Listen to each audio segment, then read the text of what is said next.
Welcome to Objections with Stan Willis. I'm Michael Morris. With me, my good friend, my buddy, my compatriot.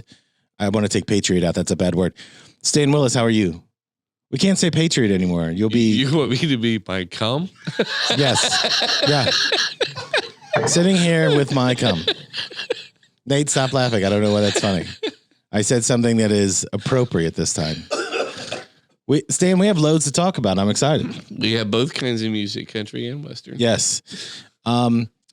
So I want to... Shout out to Dan Aykroyd. I want to get caught up on a few things because freedom of speech is in the news all the time now. It is, right? Mostly because of Twitter. Well, so the Twitter files, so there's Twitter Files 1 and Twitter Files 2 that was released in a 5-day period. Did you happen to see what was coming out on Twitter? I didn't really see it and what was coming out. I kind of, picked up bits and pieces in the news.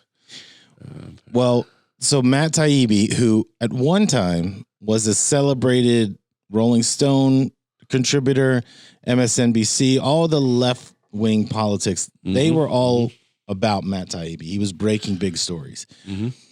Now, because Elon gave him the documentation to report about what happened at Twitter, now everyone's saying, see what happens when you sell your soul.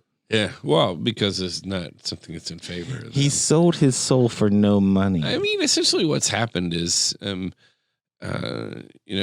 went in, he released all the documents and proved what everybody thought was happening anyway. Well, explain what, in case people, I'm talking to people that don't get on, that have never had a Twitter account and have no idea why this matters. Why does this matter? Well, essentially, in my understanding, and you might have a greater understanding of it than me, but my understanding is that what the documents show is that the Twitter algorithms were working in such a way that people with conservative viewpoints were marginalized, and then they were intentionally attacked and deplatformed.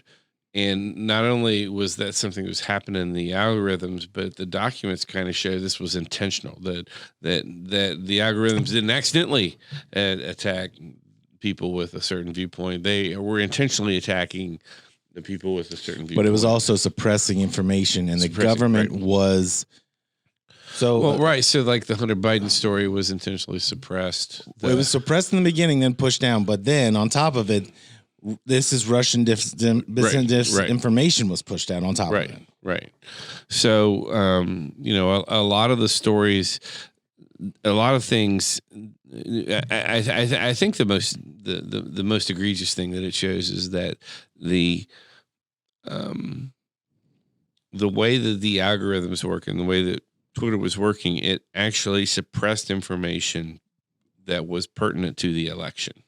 I'll give you a perfect example. I think it was in 2019. Pizzagate and Impeach Obama were trending. And I just I only use Twitter. I don't use it as a news source. I only use it for like Major League Baseball. Like I want to get on that thing to find out possible trades and all that. That's what I use Twitter for. I only go to Twitter when I'm in too good of a mood, and I just really want when you want to bring down the mood. When I want to be angry and depressed, that's when I get on Twitter and 5 or 10 minutes on Twitter, and I'm like, yeah, I'm pretty angry and depressed now. It is a very toxic garbage place. But so one night I'm on there, and those two things are trending, and I'm like, I don't know what Pizzagate is. So I get in there, and there's all these things about it. The number one with 11 million people tweeting and retweeting about Obama and the different offenses he had. And within an hour, it was all gone, even from the trending tab. So I'm not accusing him of anything. I'm saying the fact that this is going on. Pizza. Yeah. Well, I mean, who doesn't? He loves pineapple on pizza. He's Hawaiian. I forget where he's from. Is that what it is? Well, it depends on what month. I don't know. He's from Hawaii. Same as Tulsi Gabbard. They're from the Tulsi Gabbard. Look at him smile. She's never done anything wrong in my book. But anyway, the point of Twitter. So you're looking at this and you're thinking, I know I saw it. Like I would take screenshots then and say like, why is this trending number one in the world and then it's gone? Didn't know why. So there's 36 different things that were released on night number one on a Friday. But the 36th one was that the Democratic Party does not view the Bill of Rights and free speech as absolute. Or even necessary. Right. But Have you ever heard I'm not that? sure. Yeah, I'm not sure that you can hang that just on the Democrats. I think that if you, I'm not blaming just them. If you look at the neocons on either side, because you have kind of there's been a weird shift in politics since Trump. I mean, I think it was already happening, but you kind of have before you had the Democrats and the Republicans, at least a name, but since really Clinton started tapping into more of the Wall Street money, the Democrat Party and the Republican Party are now basically it's homogenous. They're basically controlled by the same people. They get their funding sources are the same people, and so you have kind of like the populists in both parties, and then you have the independents, and then you have the neocons, and then the neocons are the old school people who are kind of in charge of everything. It doesn't matter which party they're from. They have the same fundamental belief system. They'll throw lip service at social issues, but they don't care about social issues. They only really care about getting more power for themselves. But don't you think it's funny that I gave this example that when Trump got elected, it was almost like, don't let that guy in. He's going to pee in the pool. And when he got in there, the pool's already full of piss. Right. Because what happened is he upset people so badly because you let an outsider into this thing. And I'm not referring to him as out. He's just not a politician. Right. You let this guy in, and it's like he's going to find out all of our secret handshakes. And when he didn't go along, it was, we've got to attack him right away. Well, but think about this, though. On the Democrat, I won't say Democrat, the left populists aren't a threat. Bernie Sanders and all those people, they'll work with them. They'll talk to Elizabeth Warren. They'll play ball with them and all this stuff, because ultimately the whole communism thing plays right into their hand. If you're a neocon and these people want everybody else out here to be equal, neocons don't care about that. Right. You're not. The problem is that the Trump populism, and again, I'm saying this as an observation, not because I support Trump, but the Trump populism, the conservative populism in that is built around stronger middle class. It's built around having opportunity to grow. It's built around having fairness in the systems, not equity in the systems, but fairness in the systems, and the ability to be upwardly mobile based upon your efforts and things like that. And that populism is threatening to the agenda of the people who are in power, because the people in power really want to keep all the money for themselves, get rid of the middle class, have everybody be part of an underclass, because that's easier to control. Well, so I have a question about when we're talking about the right or conservatism, because here's what I see. I think Republicans have always been weak in nature in terms of they don't want to upset anybody. They don't mind dropping bombs on other countries, but they don't want you to be upset with the Republicans. Whereas I think people on the left, except for the neocons. Well, I think they liked poking at them, because when you have a capitalistic society, as long as people are making money, nobody complains. What I think has happened since then is they were the ones that were more pro-war, pro-defense. They are not anymore. It's almost like they've pulled back, and they won't throw punches at somebody. Well, I mean, you have the effect of the Trump populism, right? So Trump came in and he was a populist Republican candidate. And what the Republicans saw is, wow, a big chunk of my base, a big chunk of the people that I'm trying to go to get elected care about these issues.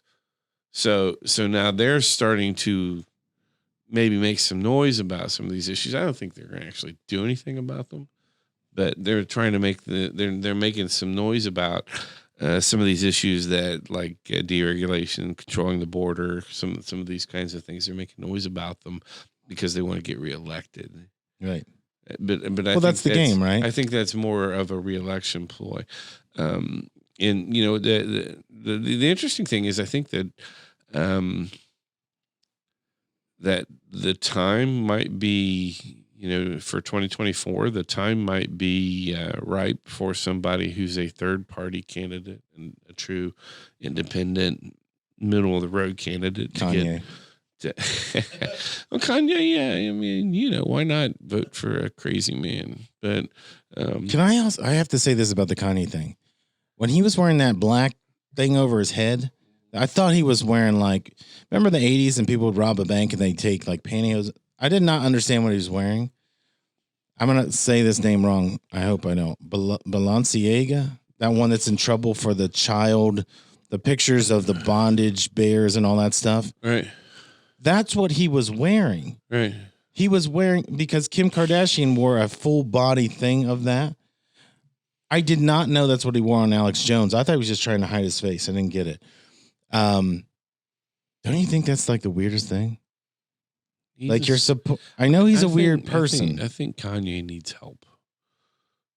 What help do you give that guy? I think he's crazy. I think he needs help. But can you lock up a guy who?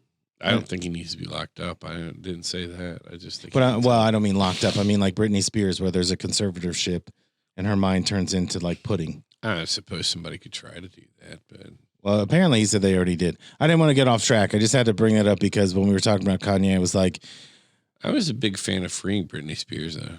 Although this show was the number one reason. She's batshit crazy too. But yeah, so now we got to change it. We've got to cage Britney Spears, and this show's going to be the first one to do it. We got to go out with the biggest fly net or whatever we can get. We got to get her back in. She's nuts. There's nothing illegal about being nuts. You can get elected if you're nuts, but indeed, I'm just saying, indeed, for her own safety. I don't know. I don't. Again, I'm a freedom guy. Oh, now you say it. She, you know, she wants to be crazy. She's allowed to be crazy. I have planted so many drugs on people in your office because I thought you were anti-freedom. She's not hurting anybody. You're getting me off track because now I'm thinking about Britney Spears, not in a good way. She's not hurting anybody. She's making a crap ton of money every year. Her father is. I think that ended. Yeah, but can you imagine that guy didn't have to sing or dance or wear anything sparkly, and that guy probably is worth $40 million. Yeah, probably. He probably stole. Do you look at your kids disappointed that you weren't able to make money off their back? I am, really, actually. Like, do you just look at him and you're like, Trey, why? Seriously, you could have been Britney Spears. Yeah, you had to be an engineer. Yeah. There's no money in that. Yeah. Well, I mean, yeah. I mean, there's money in that, but not, he wants to shake not his as ass. much money as dancing around naked. No. Speaking of that, let's get back to politicians because that's what they like to do. Oops, I did it again. That's pretty toxic. When you see freedom of speech is being attacked, why is it that now, because conservatives can be heard and added back to the platform, that's anti-free speech? But when the left was controlling Twitter, do you know how many people? Fauci's daughter worked at Twitter. Schumer's kid, Pelosi's kid. All of these Democrats had their kids working at Twitter. Is that not a skewed platform already? No, certainly it is. And it's the party in power is always against, is always wanting to limit speech. The party who's not in power always wants to expand it. I mean, it's kind of normally the way that it's been. It's just, for those of us who, I was, like I said, up until recent, I've been a Democrat for my entire life. When I was in high school, it was the Democrats who were, protesting for free speech, and it was the Democrats who controlled the ACLU and who were making all the land-breaking cases. I think for those of us who came up in that kind of environment, it's really hard to see the leaders of that party standing up and saying, that's hate speech. You can't say that. we fought like hell to get the right to say that. And you just want to say, well, it's not my agenda, so therefore it's hate speech, and you can't say that. But why do you think that it is the money that they're being paid it's about by control? It's totally about control. It's all about power. It's always about power. But do you think they realize, I've given this example to people, like when you think that making your way up through a company and I want to be the boss or the director of sales, or I want to be the guy that's running this place. And you finally get there and you go, God, this is garbage. Everything I wanted, I got it. And now this brass ring is a piece of shit. Do you think that when you're pushing all these, I don't know if I think people really do believe in that stuff. I'm fighting for a reason. I'm fighting for a cause. And then I think you start to make some money and you go, well, it got me this far. I'm going to keep doing it. Because Biden was the one that, remember, I wrote the damn bill, the crime bill, the 3 strikes bill, all that. Now he's up there, and today he's celebrating Brittany Griner. He gets their release by trading a war dog for a WNBA player, and somehow we won. That is a guy who spent his life incarcerating minorities and lower income people. Aside from all that, I mean, what does that say about all the other people who are United States citizens who are imprisoned all over the world for nothing? I mean, you have in Iran and Iraq and China, you have Americans who are imprisoned for doing nothing more than talking about their religion, not for carrying weed into the country, knowing it's illegal. I mean, you have people who are in prison for literally doing nothing but saying things the government didn't like. And we are for that. And we're not doing a damn thing about any of those people. Sorry, we're not for that. No, we're not doing a damn thing. I was motivated by what you were saying. I was trying to back you up. But we're not trading. We're not trading to get these people back. This will be our last trade, I believe. We're not. We're not. When it comes to these people, it's the United States doesn't negotiate with hostage takers. I mean, that's the standard line. But this freaking WNBA player who was smuggling drugs. I mean, let's face it. She was smuggling drugs. We're going to go get her out. She actually did something that was illegal. These other people aren't doing anything that I mean, a lot of them haven't done anything that's illegal except for speak against the government. And we're not doing a damn thing about them. But I will say she's like a 6-time WNBA All-Star. That doesn't matter. All right, well. My favorite. Congratulations to her and the 8 people who saw that game.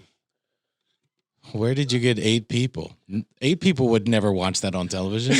What I think is great about it is Brittany Griner was temporarily out of the WNBA for assaulting her first wife.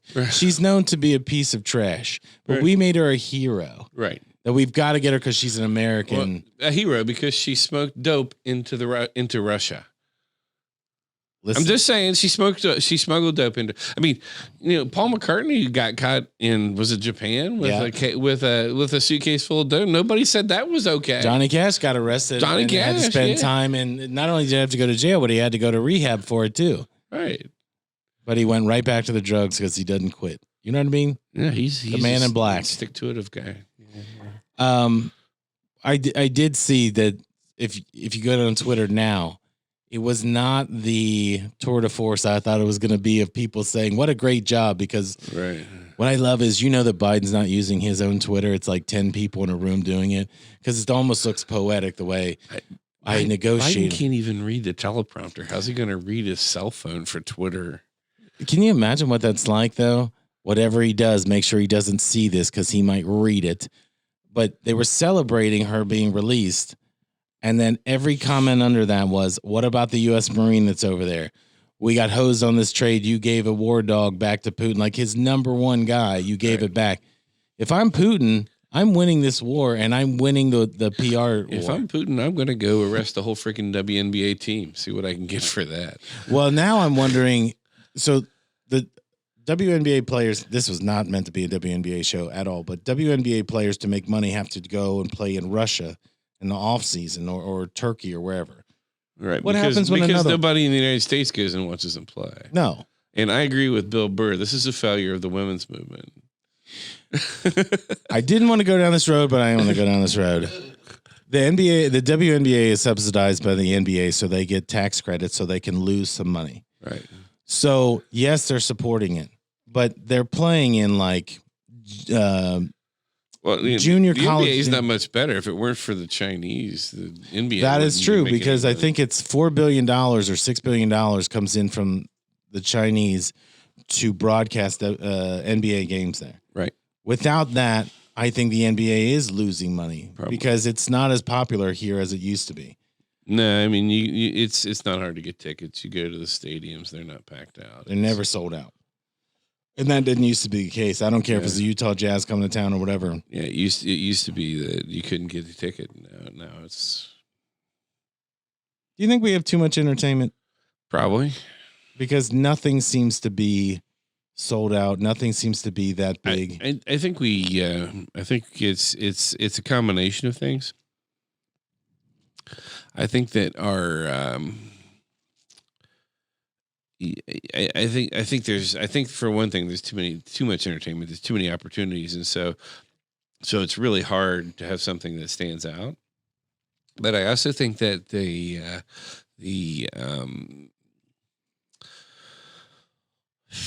I think that the changes in the I think that most sports, not every sport, but I think that most sports have kind of gone from being true competition to kind of entertaining competition. It is sort of like everything is following the path of the World Wrestling Federation, where, back in the 40s and 50s, these guys were beating the crap out of each other. And then at some point they said, hey guys, maybe we do a little more showmanship, a little less beating on each other. Again, they're not taking the sport out of the sport necessarily, but they're putting pomp and circumstance around the sport. Right. So now, it's more about the conversations before and after and how fantastic and everything the flips and all that stuff are. It's more about that. And anymore, I mean, the World Wrestling Federation is kind the greatest thing ever. Oh. But I mean, it sells out. The thing sells out. People go, but it's not a true competition. It's a scripted competition, and everybody knows this is a scripted competition, except for apparently Michael. Those are two men, or up to four men on the side that are beating each other with chairs. Yeah, that's how you settle differences. That's what we do on Wednesday at Am Spirit. That's Grove City, Roy. But if you think about, you almost said graduates, didn't you? There are no graduates of Grove City High School. Just people that escaped. What I will say though is, if you take wrestling and take it to politics, it's the same thing. I'm going to shout about this person this week, blah, blah, blah, blah, blah. I'm going to flood Twitter and social media and all that.